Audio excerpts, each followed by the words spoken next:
Kopi Dulu, friends, grab your coffee. We've got a little more talk this week about the Celtic Cross and our Sunday morning spread for the week to come, coming right up.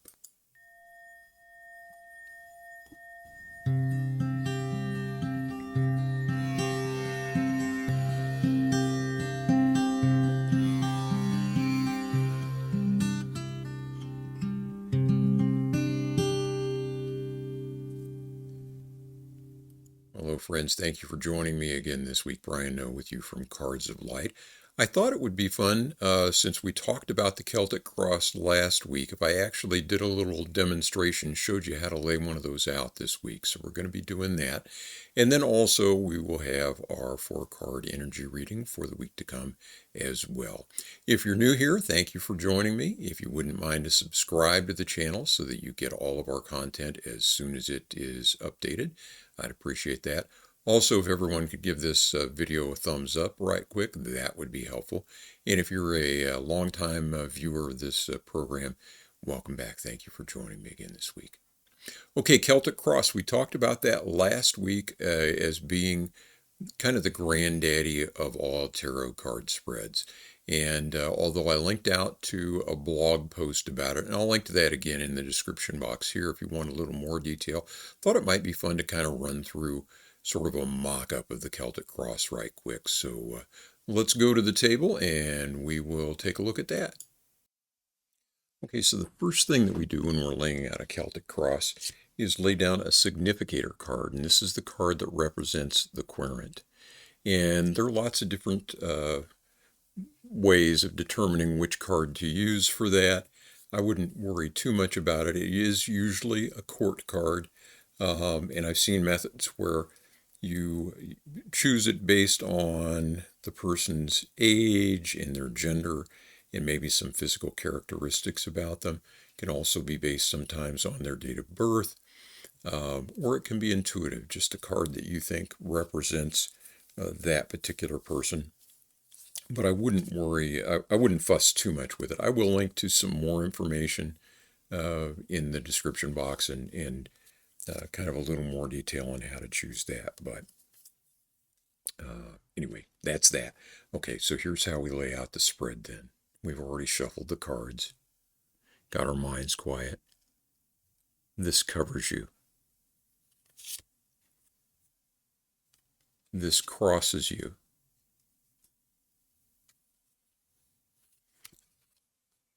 This crowns you. This is beneath you. This is behind you. This is before you. This is you. This is your house. These are your hopes and dreams, or I'm sorry, hopes and fears. Could be hopes and dreams too. I'm going to turn these a little sideways so that you can see them better. And this is to come. Okay, so I'm going to briefly explain each of these positions. I'm not going to really interpret these cards at this point, but I'll maybe give you a couple of examples as we go along.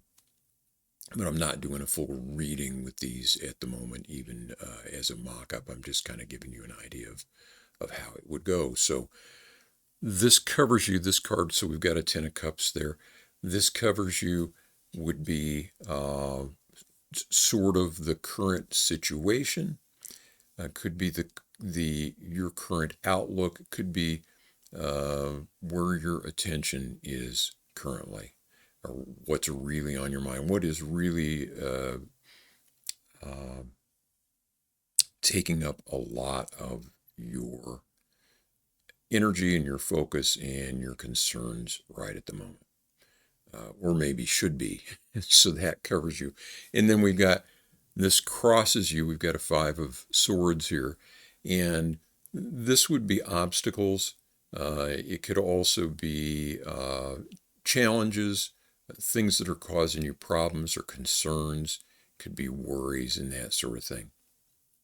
Those two cards together are kind of the crux of the matter, and should relate and should shown to relate somehow to whatever the querent's question is, whatever they're coming to you to read about. This crowns you. This is sort of a call to the higher powers, good energy that you can expect to come to your aid, or it could be through your own efforts, a crowning achievement, something that you recognize and that other people recognize as a real strength for you, a real ally in whatever you're working on. And we've got the adjustment card up there. We've got this Two of Cups down here, and this is beneath you. And this is sort of the foundation of either your current situation or your life, but something that is kind of bedrock solid, that is part of the situation or the equation going on here. And then we've got immediate past here with this is behind you. We've got a Three of Cups over there. And we've got kind of immediate future, could be emerging energies over here with this is before you. We've got a Hanged Man over here. So this could be kind of waning energies. The same way when we do our 3-card Thursday, it can be past, present, future. It can be kind of waning influences or energies and emerging influences or energies, but more immediate than what we get to this long-term kind of outcome over here. Okay, and then we've got the Empress over here, and this is you, and this is the self, but it's not just kind of who the person is. It could be how they view themselves. It could be how others view them. So sometimes this is a really good card to give a person insights, and they will either immediately resonate and say, oh yeah, that's me. Or they sometimes will say, well, I don't see that. But if you begin to explore a little bit, you'll find out that it might be a blind spot for them. It might be a way that other people are viewing them, or things about themselves that they're not immediately aware of. So this is you. This is the self. And then this is your house. And this is environmental factors. And kind of external factors. So this could be literally things that are going on in your household or in your environment, whether that is at home or at work or in society at large, the things that are kind of surrounding you and that are bearing on whatever the situation is that you're exploring. It could literally be your family. But usually it's kind of broader influences than that and more general influences than that. We've got the Prince of Cups in that position in this spread. So we're going kind of from internal influences here to external. And then we get to this hopes and fears position here. We've got the Moon in this spread there. And this is the card of paradox, obviously hopes and fears. But a lot of times the things that we really want in our deepest hearts are also the things that we sometimes are a little bit frightened of. You know, what would happen if those things that we desire most deeply actually came to pass? And so that's a really interesting card usually in these spreads to explore. It gives you a lot of information that you normally wouldn't get in kind of a past, present, future, or smaller spread like that. You're really digging in deep into the person's life and kind of their psyche here. And then we've got this Four of Swords up here in what will come. And this is not just purely a predictor card of, oh, well, here's the outcome, here's what's going to happen. But it is a way of kind of summing up the rest of the spread and maybe giving some guidance on how to move forward. So, for instance, in this spread, we've got, this is just an example, this Four of Swords is styled Truce in the Thoth deck, And so maybe if this were a question about family, um, we might want to be talking about how if it's a tense situation, how it might be not necessarily resolved and as a final, kind of thing, but how it might at least get to some sort of truce, some sort of at least temporary, for the time being, ceasing of open hostilities in that kind of thing, and kind of talking through how that might happen and working through uh, questions like, is that something that the query even wants to happen? Is that something they would be open to? And then if so, how would they begin to do some things based on some of the other things that are laying on the table here? Maybe some ideas of how they might move forward toward that ultimate goal. So that is basically how you lay out a Celtic Cross spread. Um, as you can see, there is a lot of information here on the table, lots of complex things to explore. You could take any one of these cards and positions and spend 15, 20 minutes, half an hour probably on some of them to really talk through them. So the art and the skill involved here with a spread like this is to know how to navigate all of that information to help the client find the information that they really need that will really be useful and helpful to them, and to generate some ideas for kind of creative problem solving and all of that. So that, in a nutshell, is how the Celtic Cross spread looks. So I hope that gives you at least an introduction to the Celtic Cross and how you lay one out if you're interested. I would recommend that you go back and read my blog post about this spread. I'll link to that in the description box, and also, as I mentioned, maybe some information about how to choose a significator and all of that kind of stuff for the spread. Some other things there. If you have got questions having seen this, or if you've got comments, if you are a card reader and use this spread and would like to kind of discuss the way that you lay it out and work with it, or just any other ideas or comments or questions, feel free to leave them here as comments to the video, or you can always visit the weblog at atarotjourney.com and find my contact information there and shoot me questions privately if you'd like. Would like to mention, too, that if you are interested in a reading, whether it's a Celtic Cross or a smaller card spread, I do offer those. If you go to that website, atarotjourney.com, you'll find the information on how to book with me there. So, hope this was helpful and interesting. Let's go to our card spread for the week to come now. Go back to the table. Okay, we have our cards laid out on the table here for our 4-card energy reading for the week to come. We're looking, as we usually do, at the 4 dimensions of our lives: the physical, social, emotional, mental, and spiritual dimensions. And we have got a court card and 3 pips this week. We have 3 cards from the suit of wands and 1 cups card over here. Let's take these in order. So we've got the 7 of Cups here in the physical dimension. We have the Queen of Wands in the social emotional. We have the 6 of Wands in the mental dimension. And we have the 9 of Wands in the spiritual dimension.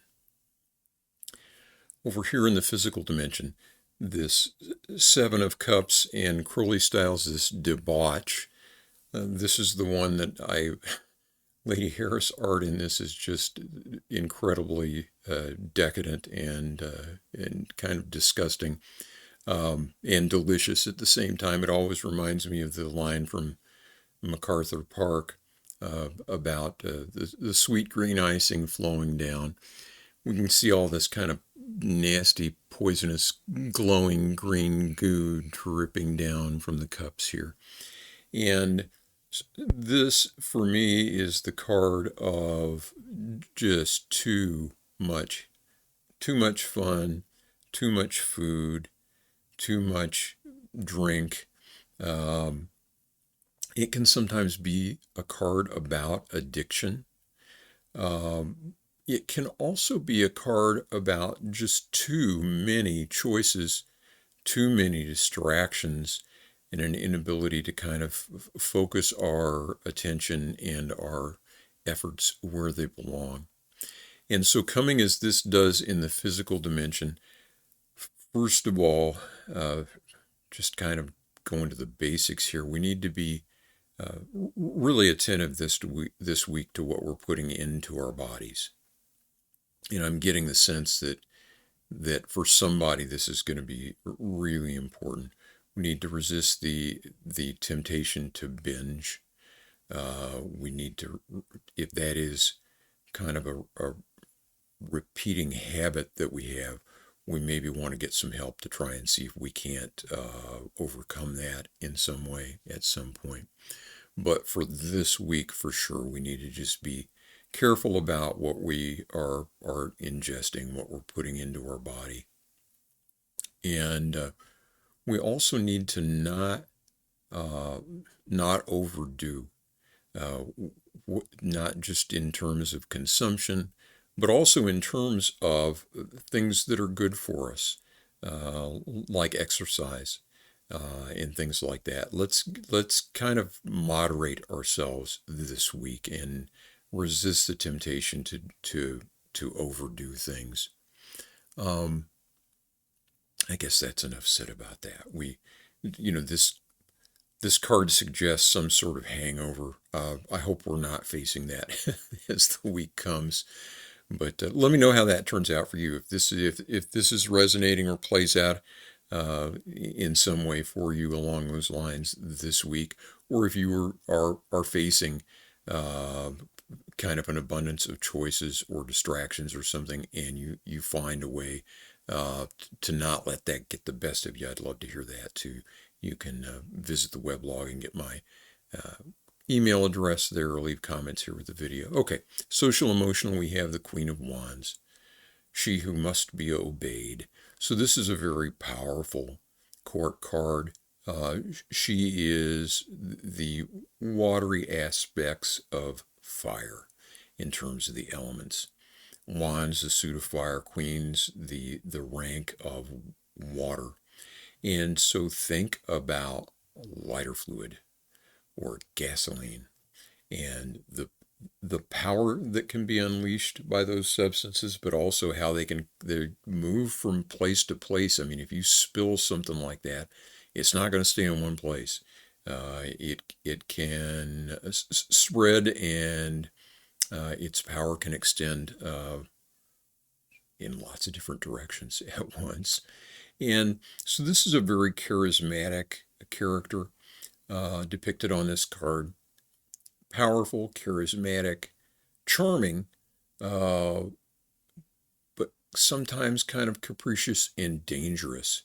And so, coming as this does in the social emotional dimension of our lives, we may be encountering someone like this.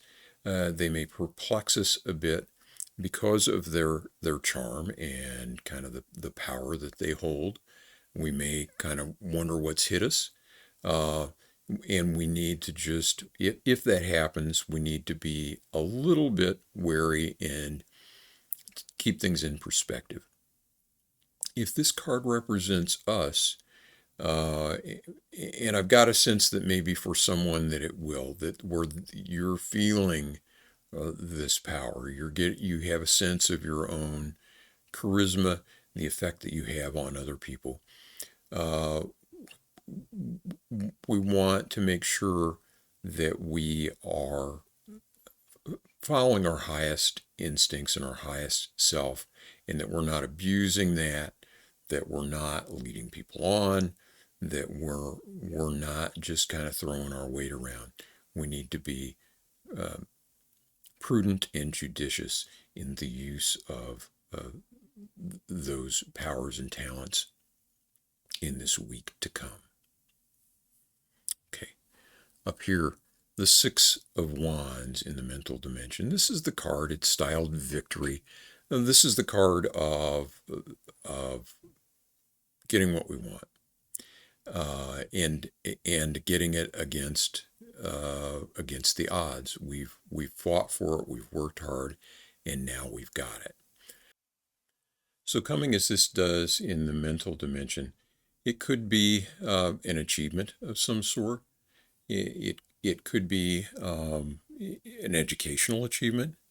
It could be having worked our way through an issue or concern that required a lot of concentration and mental energy. It could be finishing a large book of some sort. I was thinking like reading it, but it could also be writing a book. But something in the mental dimension of our lives that we have achieved and can be proud of. And it's not just kind of a cakewalk sort of thing. It's a situation where we really spent a lot of time and energy, and well-deserved winning here with this card. And so if we are, I'd say the best advice here is if we have been working on something, working through maybe a problem that's requiring a lot of focus and concentration, and we're starting to feel daunted, this is a good indication that we may see some resolution this week. And so hang in there, stick to it, take a breath, keep moving forward.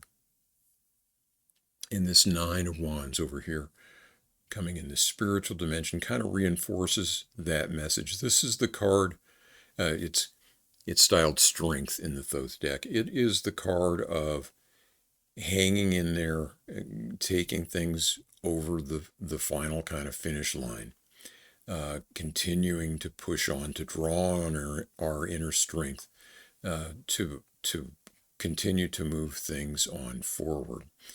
And maybe we are feeling a little bit beleaguered, but if we just push on through it, then we will get to where we need to go.